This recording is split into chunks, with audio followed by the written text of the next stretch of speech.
we don't really drop the woman after she's had her baby. She can come in throughout her pregnancy to just talk to us if she needs to get more maternity clothes.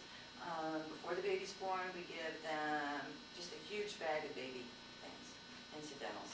We invite them back after they have their baby, see how they're doing. We take a picture of mom and baby, and we put it on our bulletin board, and we're highly confidential there, so all we put is the baby's first name and how much they weighed.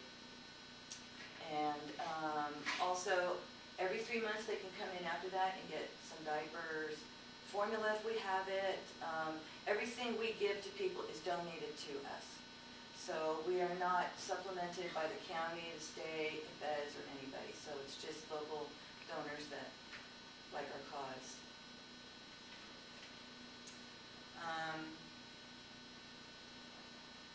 And your topic today, the effects of abortion, is Eva, and you guys, your story is that is the effects of abortion. When I think about it, my daughter-in-law did not have to tell anybody she was pregnant. She could have gone and gotten an abortion. I wouldn't have Timothy or Elizabeth, would not even have known. Someone has to stick up for these unborn children. And it's just, until you've gone through it, it's really hard to know the emotion of it all. But keeping your baby is really the only way to go. If you have no scars, then you know where your baby's at. We offer help in adoption. We don't work with finding homes for adopted babies, but we work with the Adoption Connection, which is located in San Francisco. And what they do, they have open adoption, closed adoption. You can help pick out the parents if you wanted to. We also, for those who are asked to leave their home by their parents, because that happens a lot of times, we work with the Gabriel Project. And those are people who, from their churches, all denominations, will open up their home to unwed mothers. And so we have a couple of different, Casa Vicentia is one, then we have Mary's House of Mercy is one, and Casa Ujima is a home who opens up, well, I guess they're more like a boarding house, but they open up rooms to women who are in recovery from drugs and find themselves pregnant. And if they have other children, after a certain point, they have to earn the privilege of having their children with them. So we think we're a great community resource because we are really, really caring about the couple themselves who find themselves in this dilemma. You know, it's not like they're having a dinosaur; it's only a baby. It's a nightmare for a while, but it's a nightmare that turns into something beautiful at the end of 9 months. And that doesn't mean your road's going to be easy, but you'll know where your baby is. So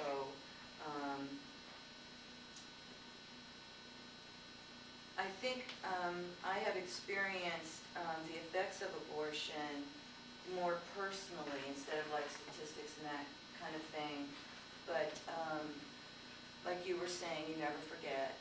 And we have done information tables. One day I was doing an information table down at the marina in Martinez, and not everybody would know what birthright means, and you just have like a little table and some of your brochures. And this lady was walking by a little bit far away, just walking by and kind of just looking around, and then she just stopped and she looked dead at me and said, "I wish I knew about you 12 years ago."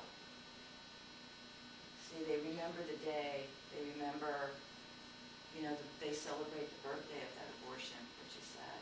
I know another fellow who, he and his girlfriend at the age of 15 had an abortion, and then of course their relationship didn't last after that, and then they went on and married other people, and when the gentleman had his first baby, he was really, really sobbing, and so his wife thought, "Oh, he's so happy," and blah, blah, blah, but he was sobbing for the baby that was lost prior to that. He just could not get that out of his head.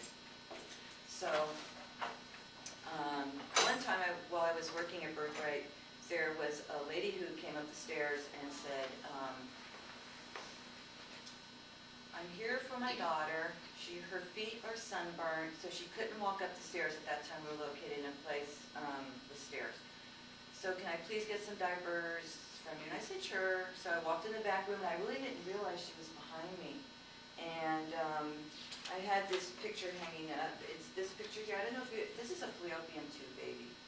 Sometimes women get pregnant and it doesn't conceive in the womb, it conceives in the fallopian tube. It's highly dangerous.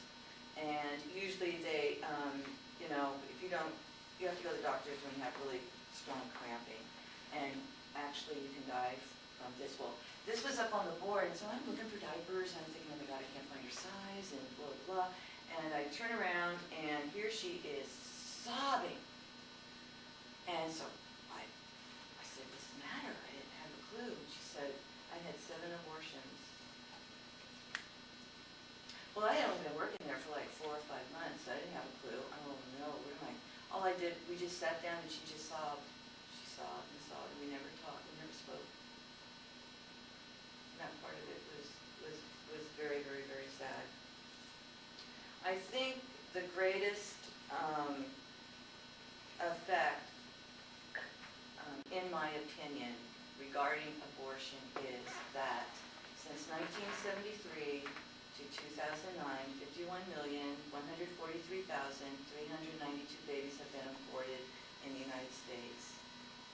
That's 51,143,392 people who are missing. People who could be productive adults right now and contributing to society. So I think abortion does impact this.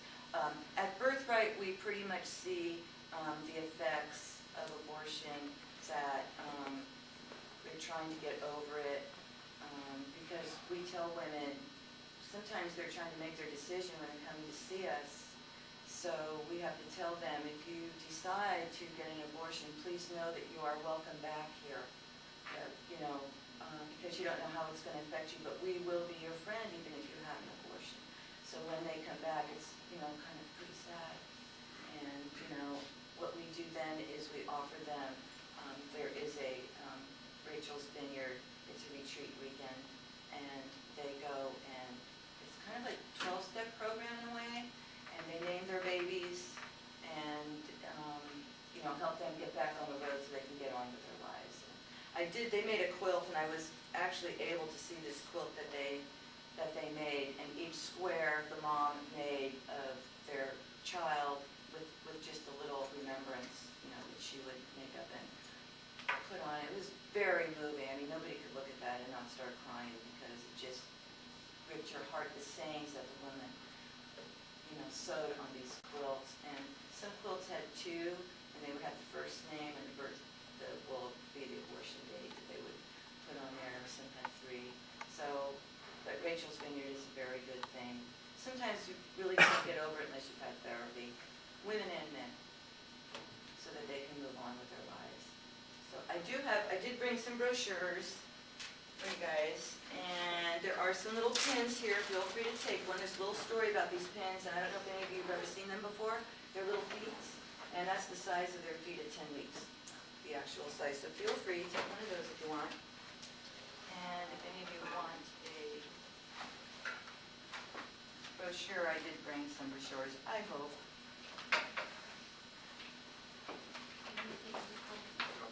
Yeah. Thank you, Linda, very much for giving these up. So I think that pretty much sums up everything. Thank you to Eva and Brandon and Linda for speaking and sharing your experiences, because this is what people need to hear. And this is our goal, and this is why we're having this little campaign, because we want people to hear about it, we want people to talk about it, we want people to think before they have 3 or 7 abortions. So that's our goal today. We do have bagels and food, and we did bring condoms for those who practice safe sex if they are going to.